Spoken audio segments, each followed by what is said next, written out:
观众朋友、网友朋友，大家好，我是付全少。最近俄罗斯在莫斯科韩场上计划亮相一款新型的单发隐身战斗机。那么目前曝光的照片呢，还是蒙着蒙布的粽子机，里面是个什么样的？到航展期间呢，大家才能够一清二楚看到它的外观。那么这款战机有些什么样的技术特点呢？其实尽管它蒙着蒙布，它的外形基本上已经显露出来了。那么在航展期间推出的这个全新战机，可以说是一款属于第4代的多用途的中型隐身战斗机。它的目的可能是为了出口，与美国的 F-35战斗机呢相抗衡、相竞争。从它的外形看呢，和美国的 F-22、F-35都有近似的地方，但是有一个显著的区别。无论是 F-22还是 F-35，它们都采用的是后尾式气动布局，而这款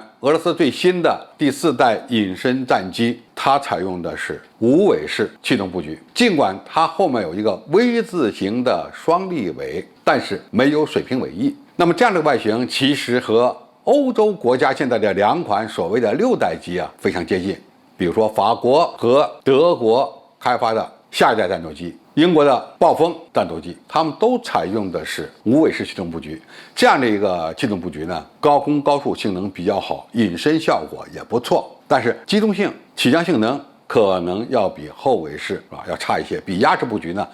差的可能就更多一些。那么按照俄罗斯媒体的介绍，他们突出了这款新型战机的几个特点：一个是隐身效果好，第二能超音速飞行，而且它的最大平飞 M 数可以达到音速的2倍，这个要比美国的 F-35可是高出不少。另外呢，它的机动性也相当优异。那么它的机动性的改善，很可能是采用了推力矢量喷口这项先进的技术。该机的进气口和 F-35呢差不太多，机翼呢基本上也是一个梯形翼，翼载荷相对来讲比较小。V 字形的尾翼和 F-35不太像，因为 F-35采用的是后掠式微尾，而从它的平面形状看，这款俄罗斯的中型或者轻型隐身战机有点和美国的 F-22相类似。那么该机的大小吨位大致应该相当于美国的 F-35，它正常起飞重量大概18吨左右，大概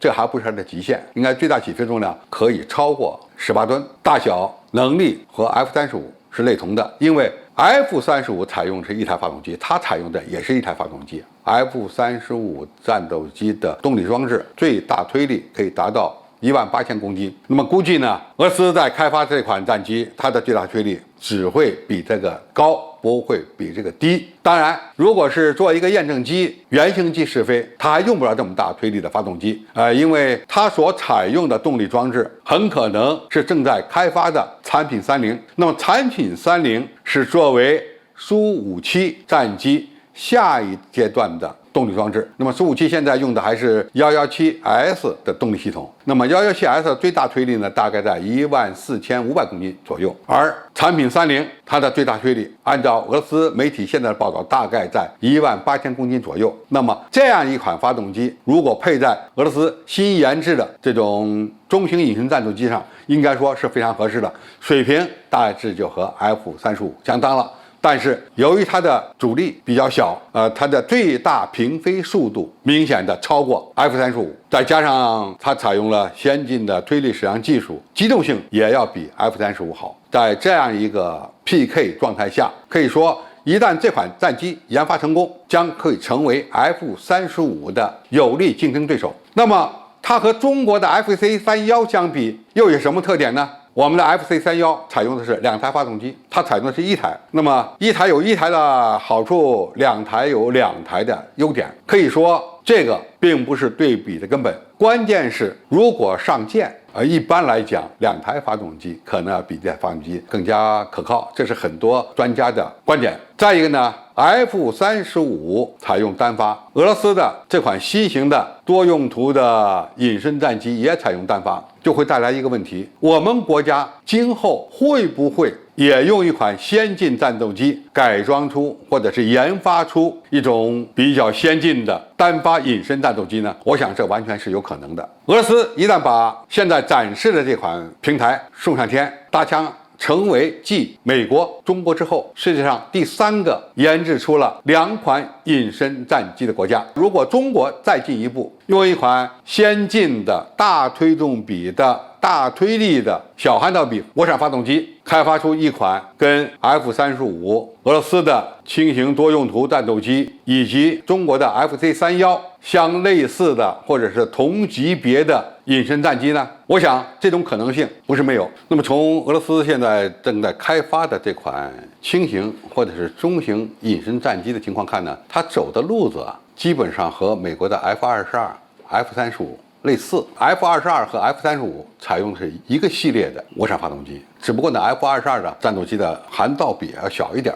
F-35的涵道比大一点。那么俄罗斯现在正在紧锣密鼓的开发产品30这款先进的动力装置，苏57已经使用了2台了。那么这种发动机搞成了以后，用一台产品30作为现在正在开发的中型隐身战机的动力装置，应该说是顺理成章的。那么这样一个思路对我们中国有什么启示呢？应该说，如果我们今后的大推力的涡扇发动机能够研发成功，配装在歼20上，用一台同类型的发动机开发出一款中型隐身战机，那么这个路子也是可以走的。只不过中国现在已经有了一款中型的隐身战斗机 FC-31，它采用的是2台发动机。如果今后在此基础上开发出一款单发的中型隐身战机，这种可能性个人认为呢也是有的，起码在技术上我们不会存在任何问题。只不过需不需要这么做，完全取决于